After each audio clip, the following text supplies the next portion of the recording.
Imagine this.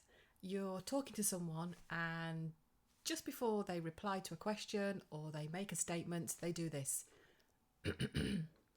Do you know what that means? Well, the clearing of the throat just before someone talks can often mean that they're nervous or they're stressed or they're about to say something that doesn't quite resonate with how they really feel.